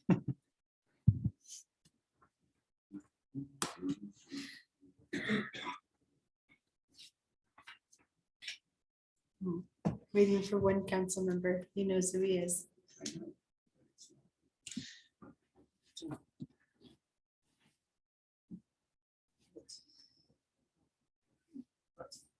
There you go. That's all you have to do. It works. But you don't Thank you, leave. council. Motion has passed unanimously.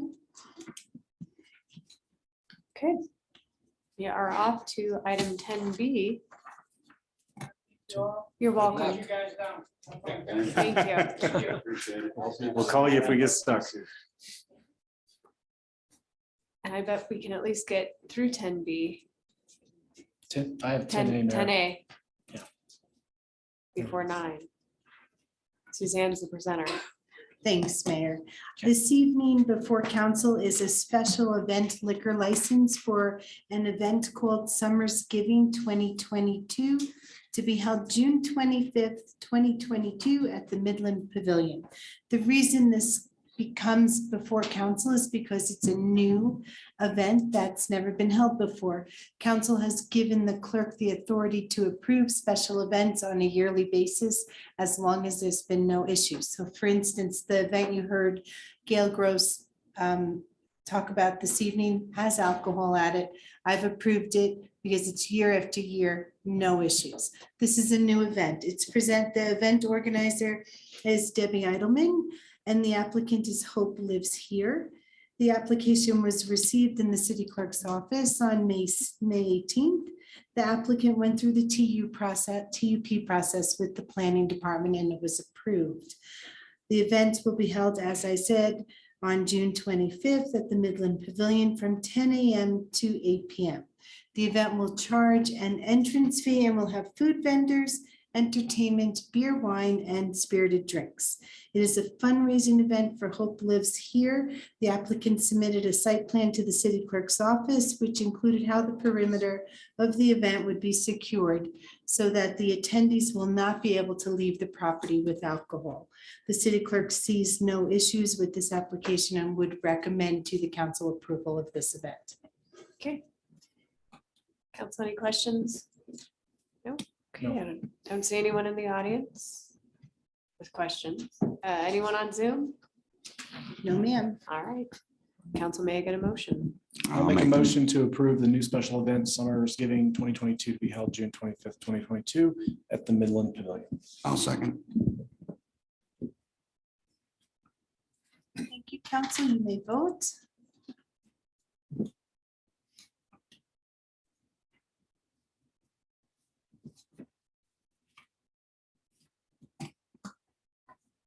Thank you, council. Item has passed unanimously, excuse me. All right, we're skipping break, guys, and we're going straight to reports. So, Let's do it. all right. This evening, I just have a couple of date announcements. Friday is the Woodland Park Farmers Market from 8 a.m. to 1 p.m. in Memorial Park.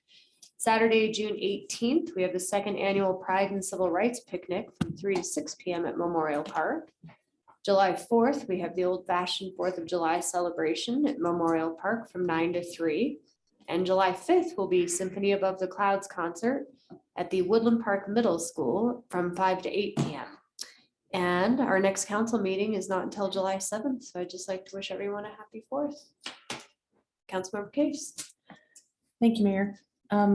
I just wanted to report that the Parks and Rec Cultural and Aquatic monthly report again is reflecting amazing numbers for participation and sales of items at the pool are at $642 year to date as compared to 2021 at $334. So it's almost double. And everything, numbers are doing quite well. At the Woodland Aquatic Center, January through May, our recovery rate, revenues versus expenditures is 56.41%, exceeding what the council goals have been given to the Parks and Rec Department. And Cultural Center's doing well. And so we should be very proud of the operations of our Parks and Rec Department. Kelly, when are you gonna get it up to 80%? Probably never, Rusty, but thank you for asking. I don't think that happens anywhere. Not in this nation. Not even in the YMCA. So I wanted to report that. And also the mayor and I attended a get together a few days ago with PPACG and CDOT. And they presented to us, along with the mayor of Manitou was here, the new mayor of Green Mountain Falls was here, several staff members, and they shared the plans up the 24 corridor between I-25 through Woodland Park towards Divide. And there's a number of large improvements to the intersections, starting with 8th Street all the way through Ridge Road, that can help traffic move better, which will help traffic move better here. So it's kind of an effect all the way up the pass. So it was really good to see that. And they're doing great things and looking out for us smaller rural communities, not just Colorado Springs. So I attended the Board of Directors meeting on June 8th, and that we did approve the 10-year transit plan and the 10-year funding for that transit plan. And so things are looking well, and we are well represented and appreciated by the PPACG. So thank you. That's all I have there. Yes, thank you, Mayor. I would like to thank the veterans, Cub Pack 20 and the Scouts Troop 230 for the dignified flag retirement ceremonies we did on Flag Day this past Monday. So thank you for that. That's all I have. May I have a go back? Yeah, you can have go back. I wanted to expand on the Symphony Above the Clouds. Sure. And Michael to help me with that, if you would.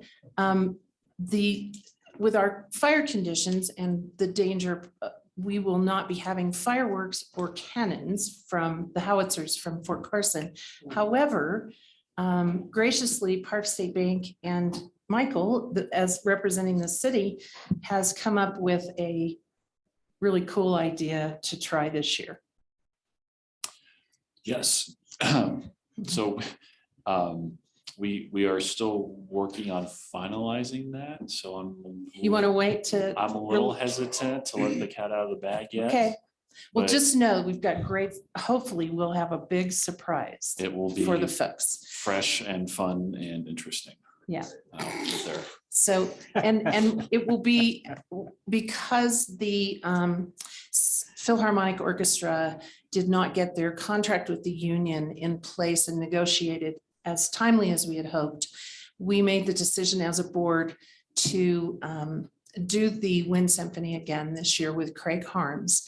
We have an opening act, just one, and we have music for in between the acts while they check sound and change setup. But a chick, a stick, and a pick plus one is going to be opening for us.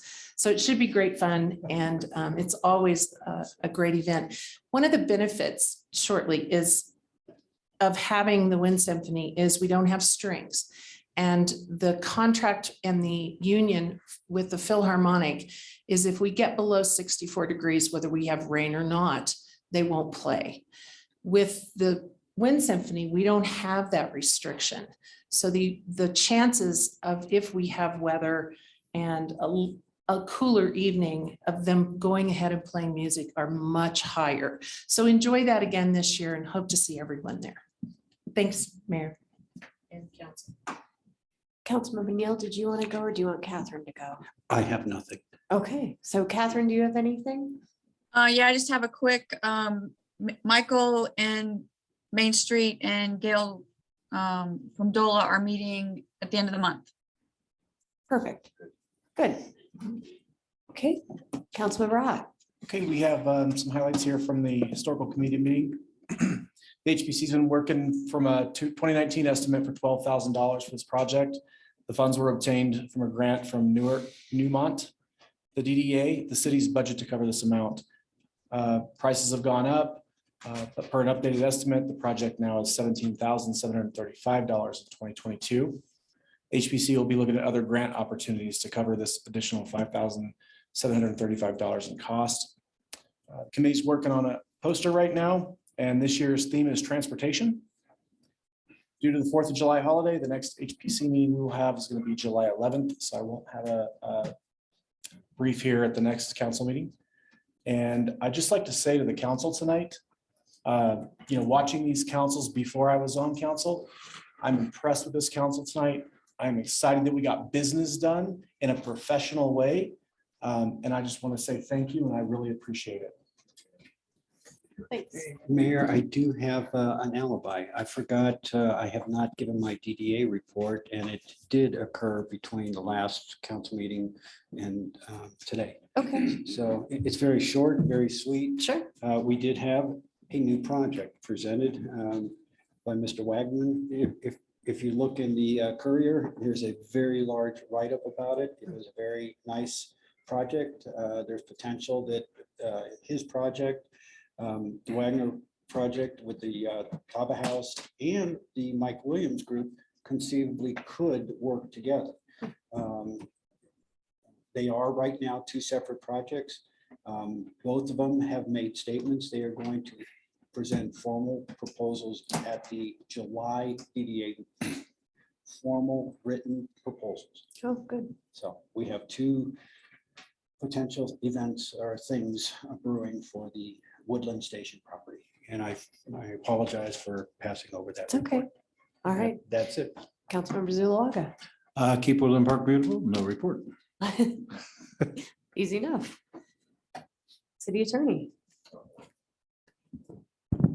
My only report is that my daughter got straight A's in law school last semester. Wow, Yeah, awesome. I wonder who the father is. That's a dad joke. That's a dad joke. Yeah.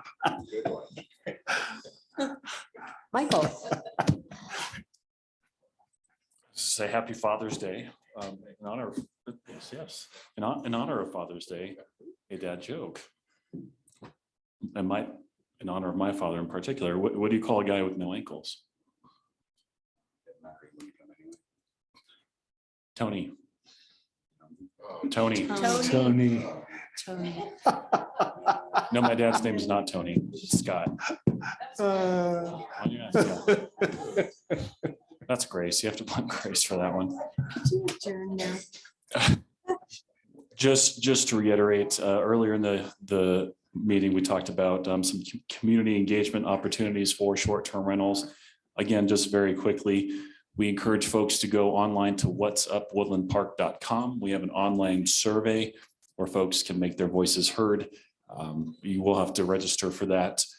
We also will have a community conversation again on Wednesday, July 6th. We'll have one of those in the morning for folks who can make that. That will be at 7:30 a.m. at the UPass Cultural Center. And then we'll have another identical community conversation meeting that same evening, July 6th at 6 p.m. also at the Cultural Center. So as you all have said many times, public engagement is very important on this. We're trying to make every opportunity for folks to be heard, both in person and virtually. So please don't miss out. You can also find out more on the city's website. That's all I got. Very good. Ask a question from here. Sure. What do you mean by virtually? Because I'll be out of town and I would like to. So the in-person meetings, we don't plan on having live streaming because it doesn't really make sense for this particular format. It's a roundtable. That said, you can do the online questionnaire on whatsupwoodlandpark.com. Obviously not quite the same, but you can get your same sentiments across in that way. All right. This meeting is adjourned. Thanks, everybody.